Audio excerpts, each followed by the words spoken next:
क्षेत्र। अब देखो इसमें विद्युत क्षेत्र कैसे बनता है। जैसे इसमें दिखाया गया डायग्राम, ये विद्युत क्षेत्र है। जैसे चुंबक क्षेत्र होता है, चुंबक में क्या होता है, एक ध्रुव होता है एस, एक ध्रुव होता है एन। तो इससे क्या होता है, चुंबकीय तरंगें निकलती है, मतलब इसके आसपास में जितनी भी लोहे की या कोबाल्ट की धातु रखी होंगी, मेटल रखा होगा, तो क्या करेगा, अपनी तरफ को खींच लेगा। ऐसे तो होता है चुंबक में। यदि क्या करें, चुंबक को तोड़ने के बाद में क्या होगा, चुंबक टूटने के बाद में ये आपस में क्या करेंगे, ये भाग इधर भागेगा, ये भाग इधर जाएगा। मतलब इसको बोलते हैं प्रतिकर्षण। मतलब जिसके बीच में आकर्षण ना हो, मतलब जो आपस में मिलते ना हो, उसे बोलते हैं प्रतिकर्षण। मतलब जो दूर दूर भागते हो, ठीक है, जो दूर दूर भागते हैं उसे बोलते हैं प्रतिकर्षण। अब इसमें दिखाया गया कि ये जो दिखाया है डायग्राम, इसमें दिखा है विद्युत क्षेत्र। इलेक्ट्रिक फील्ड को बोलते हैं विद्युत क्षेत्र। अब विद्युत क्षेत्र बनता कैसे है, तो इसे समझाने से पहले मैं इधर पहुँचता हूँ। एक बार और हाँ, तो ये दिखाया गया है इसके अंदर जो प्लस होता है, प्लस वाला पार्ट क्या करता है, प्लस वाला पार्ट जो करता है वो चारों तरफ को निकालता है अपने क्या जो विद्युत बल रेखाएं होती हैं, इसकी जो विद्युत बल रेखाएं होती हैं ये चारों तरफ को निकलती हैं, तो इसके अंदर चारों तरफ से आती है। तो विद्युत बल रेखाएं जो होती हैं इसमें चारों तरफ से निकलती हैं, इसमें चारों तरफ को आती हैं, ये ध्यान रखना। फिर साथ साथ चलते हैं। अब ये डायग्राम, इस डायग्राम के अंदर जो दिखाया गया है ये डायग्राम, इस डायग्राम के अंदर क्या है, यहाँ भी प्लस का चिन्ह है, यहाँ भी प्लस का चिन्ह है, लेकिन यहाँ पर बीच में क्या है, गैप है। इसको बोलते हैं प्रतिकर्षण। मतलब ये दूर दूर भागने की कोशिश कर रहे हैं। जैसे चुंबक में एन और दूसरा भी एन होता है, तो क्या करते हैं, ये इधर भागेगा, ये इधर जाएगा, तो इसे बोलते हैं प्रतिकर्षण। क्या बोलते हैं इसको, प्रतिकर्षण। तो इसमें प्रतिकर्षण दिखाया गया है। अब जो प्रतिकर्षण है, और तो इसमें क्या दिखाएंगे, जब दोनों एक साथ में कंबाइन हो जाएंगे, इन दोनों के बीच में आकर्षण हो जाएगा। जैसे कि एक डायग्राम दिखाया गया है ये। अब इसे देखते हैं, तो इसमें क्या है, यहाँ से जो आवेश है, ये जो क्यों आवेश है, आवेश क्यों बोलते हैं वैसे से, ठीक है, क्यों आवेश से जो इतनी दूरी पर कोई बिंदु होगा, या इतनी दूरी पर यहाँ कोई बिंदु होगा, या इतनी दूरी पर कोई यहाँ कोई बिंदु होगा, तो यहाँ पर विद्युत क्षेत्र को महसूस किया जा सकता है। उस मतलब उस आवेश पर विद्युत क्षेत्र लगता है। क्या लगता है, उस विद्युत क्षेत्र, मतलब उस पर विद्युत क्षेत्र महसूस किया जा सकता है, या आवेश चार्ज लगता है। अब यहाँ देखो, ये दोनों क्या है, इसमें इन दोनों डायग्राम में दिखाया, जो नीचे देखो, ये दोनों डायग्राम क्या है, इनके अंदर आकर्षण है। क्या है, आकर्षण। ये जो प्लस है इधर की तरफ जाएगा, और नेगेटिव जो ये इसकी तरफ खिंचा हुआ चला जाएगा। मतलब ये दोनों आपस में क्या करें, बंधने का काम कर रहे हैं, इसलिए इन दोनों के बीच में क्या है, आकर्षण, ठीक है। अब आकर्षण के साथ साथ क्या दिखा, जो रेड कलर का है वो क्या है, पॉजिटिव, और जो ब्लू कलर का वो है नेगेटिव। तो ये इधर की तरफ जाएगा और ये इधर की तरफ जाएगा, तो क्या होगा, इन दोनों के बीच में आकर्षण। और यदि ये नेगेटिव है, सॉरी, ये जो नेगेटिव है ये भी नेगेटिव है, तो इन दोनों के बीच में क्या होगा, प्रतिकर्षण। और इन दोनों के बीच में क्या होगा, प्रतिकर्षण। जो एक जैसे आवेश होते हैं, जो एक जैसे आवेश होते हैं, तो उनके बीच में प्रतिकर्षण होता है। जैसे इन दोनों डायग्राम में दिखाया गया है, क्या होते हैं, जो एक जैसे आवेश होते हैं, इन दोनों के बीच में क्या होता है, प्रतिकर्षण होता है, ठीक है। तो ये प्रतिकर्षण ही दिखा, ये भी प्रतिकर्षण है। तो इसी तरह से अब ये जो प्रतिकर्षण जो दिखाएगा, ये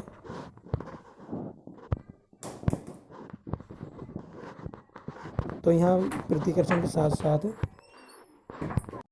इन दोनों आवेशों के बीच में क्या है, ये तो आवेश माइनस और ये आवेश क्या है, प्लस, तो इनके बीच में क्या होगा, आकर्षण। क्या हो जाएगा, इन दोनों के बीच में आकर्षण। तो यहाँ पर ये दोनों आकर्षण दिखा रहे हैं। और प्रतिकर्षण मैंने आपको बता ही दिया, प्रतिकर्षण क्या होता है, जैसे प्लस और प्लस क्या होता है, दूर भागते हैं, या माइनस माइनस ये भी दूर भागते हैं। यदि ये दोनों एक साथ में हो जाए तो आकर्षण हो जाएगा। तो ये चीज़ ध्यान रखने वाली बात है, ठीक है। अब देखो इसमें दिखाया गया कूलॉम के नियम के अनुसार, मतलब जो कूलॉम का नियम है उसके अनुसार, कूलॉम के नियम के अनुसार, या कूलॉम को इंग्लिश में लॉ, कूलॉम लॉ बोलते हैं। कूलॉम के सदिश नियम के अनुसार, सदिश नियम लगेगा, क्या लगेगा, सदिश नियम। तो कूलॉम के नियम के अनुसार ये जो है सदिश निरूपण करना, क्या करना है, सदिश निरूपण। कूलॉम के नियम के अनुसार एक तो आवेश होता है Q1 और दूसरा आवेश होता है Q2। एक तो यहाँ पर है Q1, एक यहाँ पर है Q2, ठीक। तो ये दोनों बिंदु ही तो माने जाएंगे, ये अरे ये दोनों क्या हो जाएंगे, बिंदु। और इन दोनों के बीच में जो होगा ये दूरी लगेगा, मतलब इसको हम R बोलते हैं। जो भी पीछे इसमें वेक्टर में दिखाया गया, अब थोड़ी देर पहले बताया था ना मैं, वेक्टर में होता है, इन दोनों के बीच में वेक्टर होता है। तो वेक्टर क्या होता है, सदिश होता है। और सदिश में मैंने पहले बता दिया कि R को जो दिखाया जाएगा वेक्टर में, सदिश में दिखाया जाएगा इस तरह से। और एकांक वेक्टर R कैप हो गया, और ये इसका मॉडुलस R, इस तरह दिखा रहे हैं ना, मॉडुलस या मापांक, ये तो देखा होगा आपने फिजिक्स में जब शुरू में कराया था। तो ये होता है वेक्टर। क्या होता है? वेक्टर। तो अब ये दूरी आ रही है, ये दूरी एफ से जुड़ी हुई है। किससे जुड़ी हुई है? एफ से, मतलब फोर्स से। तो फोर्स से जुड़ी होती हैं, मतलब फोर्स मतलब बल लगा होता है इन पर। तो जो एक आवेश दूसरे आवेश को धकेलता भी होगा, और ऐसा भी होता होगा कि एक आवेश दूसरे आवेश को खींचता भी होगा। अभी बताया था ना कि ये दोनों क्या करते हैं? आकर्षण प्रतिकर्षण करते हैं। तो इसी तरह से इनके बीच में आकर्षण प्रतिकर्षण होने की वजह से ये दूर भी जाते हैं, पास भी आते हैं। अब इनमें दिशात्मक बोध होता है। कैसा बोध होता है? दिशा, मतलब इनमें दिशाएं दिखाई जाती हैं। तो ये क्या होते हैं? सदिश रूप में दिखाते हैं। किस में दिखाते हैं? सदिश रूप में। तो इन्हें बिंदु आवेश बोलते हैं। क्या बोलते हैं? बिंदु आवेश। तो बिंदु आवेश Q1 Q2 के मध्य लगने वाले विद्युत बल दोनों के परिणाम मान के गुणनफल के समानुपाती है। पहले इन दोनों के क्या होगी? गुणा होगी।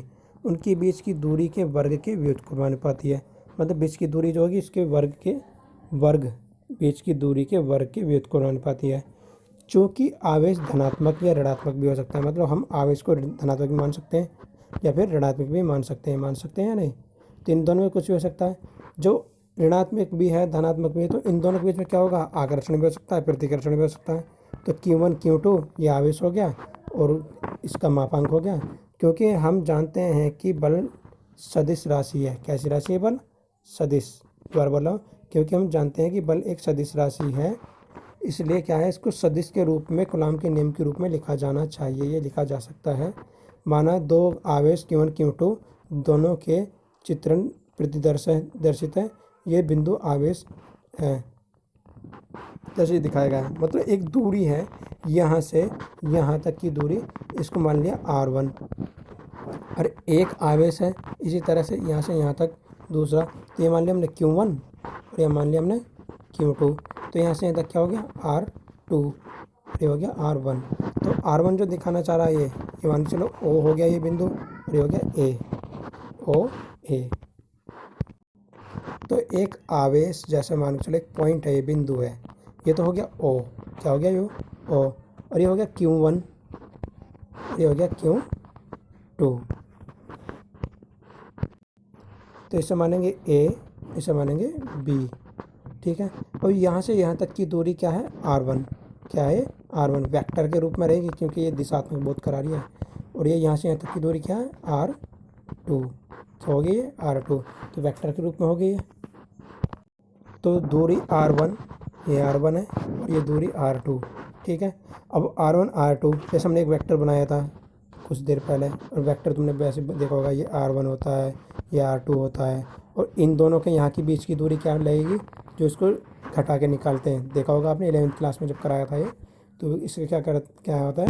ये दोनों डिस्टेंस कम हो जाती है, एक R2 में से R1 माइनस हो जाता है। इसे बोलेंगे R12। यदि इसको उल्टा कर दें तो इसका भी उल्टा हो जाएगा, जैसे कि इसमें दिखाया गया 2R1 दिखाया ना, R21, फिर दिखाया R1 माइनस R2, और पीछे क्या दिखाया? अभी पीछे दिखाया है कि R12, तो 2 माइनस 1। ठीक है। तो मतलब ये आपस में क्या होते हैं? उल्टे बोले जाते हैं। मतलब इनमें उल्टे क्या बोले जाते हैं? सही दिशात्मक बोध कराते हैं इसलिए। तो यहाँ पर 2R1 दिखा दिया, तो ये क्या आएगा? R1 minus R2। तो ये तो हो गया एक सदिश राशि में बीच की दूरी को निरूपित करने का। अब यहाँ पर लेंगे इसको एकांक मात्रा, क्या बोलते हैं ना, एकांक यूनिट, इकाई। तो एकांक है, तो इसे क्या करते हैं? इन दोनों को अनुपात में ले लेते हैं। एकांक को इन दोनों को अनुपात में ले लेते हैं। तो देखो यहाँ पर मतलब R1 2, तो पीछे दिखा दिया मैंने 2 1, तो यहाँ दिखा दिया 1 और 2। अब यहाँ पे दिखाने चाह रहे साथ साथ एक एकांक वेक्टर या एकांक सदिश क्या होता है? इसका मान एक ही आता है। ठीक है। तो यहाँ पर ये जो दिखा रहे हैं ना, ये दोनों जो दिखाया R12 का मापांक या एक तो मॉडुलस बोलते हैं। तो ये एक निश्चित दूरी दिखाता है, मतलब दूरी को एकांक करके एक सदिश एकांक दिखाता है, सदिश एकांक वेक्टर दिखाता है। सदिश एकांक, मैं एक शब्द बोल रहा हूँ, एकांक। ये जो दिखा रहा है ना, आर के ऊपर कैप जो लगा हुआ है, ये एकांक दिखाता है। ठीक है। अब यहाँ पर F12 दिखा रहे हैं ना, F12, तो यहाँ आएगा R21, और ये भी R21 एकांक मान होता है इसका, तो एक ही मान निकलेगा। ठीक है, वो सॉल्यूशन होके एक जो मैं 1 2 3 4 5 मतलब एक इस तरह मान निकल कर आता है वो अलग होता है। तो यहाँ पर एक दिखाया है ना, बीच की दूरी को वर्ग कर देते हैं, और इसी तरह से F21 दिखाया है ना, F21, तो यहाँ पर हो गया ये R12 की पावर 2। तो इस तरह से एक फॉर्मूला दिखा दिया ये। तो आप इसे ध्यान से देखोगे, 2 बार लिख कर देखोगे तो और भी आसानी से समझ में आएगा। यदि कोई डाउट हो तो मुझसे इस फॉर्मूले के बारे में ज़रूर पूछ लेना। बताया था अभी थोड़ी देर पहले कि बिंदु आवेश होता है, जैसे यहाँ पे दिखाया है ये F21 F12 दिखाया है ना ये, और ये आवेश हो गया Q1 और ये हो गया Q2, और इन दोनों के बीच की दूरी ये R हो गई। कितनी दिखाई गई है? R। तो बीच की दूरी R दिखाई गई है। अब इनमें क्या करते हैं, ये इधर की तरफ जा रहा है और ये इधर की तरफ जा रहा है, तो इन दोनों के बीच में क्या है? प्रतिकर्षण। यदि ये सपोज करो ये इधर की तरफ आ रहा होता है और ये इधर की तरफ जा रहा होता है, जब हो जाता है एक ही दिशा, तो ये आकर्षण होता है। या फिर ये इधर की तरफ आ रहा है और ये भी इधर की तरफ आ रहा है, तो भी इनके बीच में आकर्षण हो जाता है। मतलब इस तरह से इनके बीच में बल निरूपित करते हैं। फिर इसमें दिखाया गया है इनके बीच में जो बल निरूपित होता है, मतलब F12 या F21, तो ये इधर की तरफ से है, जो दिखा रहा है ना 2 1, मतलब 2 से 1 की तरफ, और ये दिखा रहा है ना F12, तो ये क्या है? 1 से 2 की तरफ, 1 से 2 की तरफ। ध्यान रखना यहाँ पर F21 मतलब 2 से किसकी तरफ जा रहा? 1 की तरफ। और F12 का मतलब हो गया कि 1 से, मतलब ये क्या है? 1 से 2 की तरफ जा रहा है। तो मतलब यहाँ पर जो पहला वाला है उधर से स्टार्ट होता है और दूसरी की तरफ जाना होता है। ठीक है, F1 F2 का मालूम हो गया। अब इसी तरह से R12 या R21 ये भी इसी तरह से होता है, जैसे कि पीछे मैंने एक फॉर्मूले में बता दिया भी है, और ये दोबारा से यहाँ पर लिखा हुआ आ गया। ठीक है, तो ये क्या है? R12 या R1 R2, मतलब एक स्थिति से दूसरी स्थिति को बोध कराता है। अब यहाँ पर हम क्या करेंगे, तो इसमें दिखाया गया, माना कि Q2 Q1 आवेश निरूपित होता है F12, ठीक है, तथा आवेश Q1 से Q2 पर निरूपित होता है तो F21 बोला जाएगा। क्या बोला जाएगा इसको? F21। तो यहाँ पर ये F1 F2 के आपको मालूम हो गया ये क्या है? F1 F2, ठीक है, ये दिखाया F1 F2 ठीक, किस तरह से किधर की तरफ से और किधर से किधर की तरफ हो। ठीक है, और ये फॉर्मूला मैंने अभी थोड़ी देर पहले एक्सप्लेन भी कर दिया है। ठीक है, ये आप भी समझ चुके होंगे। आगे चलते हैं, वही फिर से इसी तरह दिखाना पड़ेगा हमें। तो सदिश क्या है? ये सदिश, दोबारा बोलें, सदिश रूप में कूलाम का नियम, कूलाम मतलब 2 बिंदु आवेश को लेकर के करते हैं इसमें, और बिंदु के बीच लगने वाले विद्युत बलों के गुणनफल के अनुक्रमानुपाती तथा उनके बीच की दूरी के वर्ग के व्युत्क्रमानुपाती। मतलब व्युत्क्रमानुपाती मतलब होता है जैसे एक बटा जो भी कोई चीज़ होगी तो इसे व्युत बोलते हैं, और अनुक्रमानुपाती मतलब होता है जो बराबर होता है। ठीक है, अनुक्रमानुपाती मतलब समानुपाती अनुक्रमानुपाती एक होता है, लेकिन व्युत्क्रमानुपाती वो अनुपात मतलब बटे में आता है वो नीचे। ठीक है, तो यहाँ ये दिखाना चाहा। तो यहाँ पर जो इनके परिणाम भी दिखाए गए हैं, ये दोनों प्रयोग के अनुसार उनके बीच आकर्षण प्रतिकर्षण भी हो सकता है। ठीक है, दोनों प्रकृति हो सकती है। और ये जो दिखाया गया है इसमें कि F बराबर K, फिर यहाँ पर Q1 इस तरह से ब्रैकेट के अंदर दिखाया गया। मैंने बोला कि मापांक होता है। इसी तरह से दूसरा Q2 ये भी मापांक होता है, फिर बटे में R की पावर 2। तो ये दिखाया गया जहाँ K एक स्थिरांक है, इसे बोलते हैं बल स्थिरांक। क्या बोलते हैं इसको? बल स्थिरांक। तो माना ये जो बल स्थिरांक है यहाँ पर ये Q1 मॉडुलस के अंदर दिखाया, मतलब एक बड़े से ब्रैकेट के अंदर दिखाते हैं, इसे मापांक बोलते हैं। इसमें मापांक में आवेश का मापांक निकलता है, मतलब आवेश को नापते हैं। इसमें क्या करते हैं? इसे मापते हैं। ठीक है, ये मापने को दिखाता है, और ये भी जो फॉर्मूला दिखा है मापने को दिखाता है। लेकिन यहाँ मैंने वैसे टाइप किया है फॉर्मूला, ये अच्छी तरह टाइप नहीं हो पाता। तो एक काम करना, मैंने जो मतलब एक पेज भेजा, मतलब छोटा सा फॉर्मूले का, उसमें से देख के बना लेना।